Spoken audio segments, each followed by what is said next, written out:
જય ભગવાન, જય શ્રી કૃષ્ણ. ઓમ નમઃ શિવાય.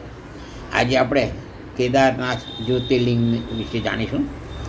તો કેદારનાથ વિશે બે વાત પ્રચલિત છે. એક શાસ્ત્રોક્ત છે.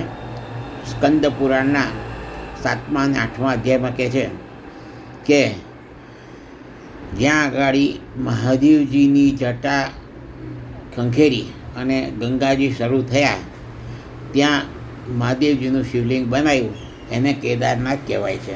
એક અને જ્યારે આપણે ત્યાં જઈએ છીએ, અને હું હમણાં તાજેતરમાં દર્શન કરીને આવ્યો, તો ત્યાંના ગાઈડ માર્ગદર્શક જે કહે છે કે દ્વાપર યુગમાં પાંડવોએ ગુરુની હત્યા કરી, પિતૃઓની હત્યા કરી, એટલે એમના પાપમાંથી બચવા માટે એ લોકો વારાણસી ગયા, કાશી.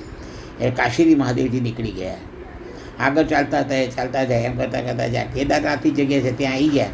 પછી એ ચારે બાજુ પાડા થઈ ગયા.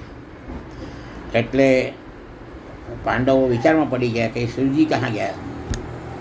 એટલે ભીમે સહદેવને પૂછ્યું કે ભાઈ મહાદેવજી ક્યાં ગયા.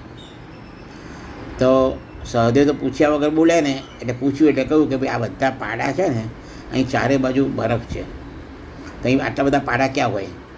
એટલે આમાં જ કે શિવજી છે. એટલે અર્જુને બાણ છોડવા માંડ્યા. એટલે બીજા બધા જે જીવંત પાડા હતા એ ચારે બાજુ ભાગી ગયા, અને જે શિવ સ્વરૂપ હતું એ આખું જમીનમાં દટાઈ ગયું. એ પાડાની પાછળનો આવો જે ભાગ એ ઉપર રહી ગયો, અને માથું નીકળ્યું એ નેપાળમાં પશુપતિનાથ. અને પછી આકાશવાણી થઈ કે તમારા પાપોનું માફ કરું છું, અને આ જ મારું શિવલિંગ છે. એટલે કેદારનાથમાં એ પાડાની પીઠ જેવું સ્વરૂપ છે, એની પૂજા કરવામાં આવે છે.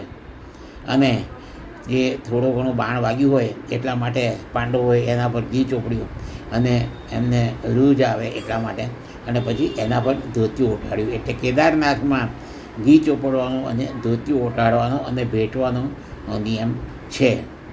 ઓમ શાંતિ. હર હર મહાદેવ.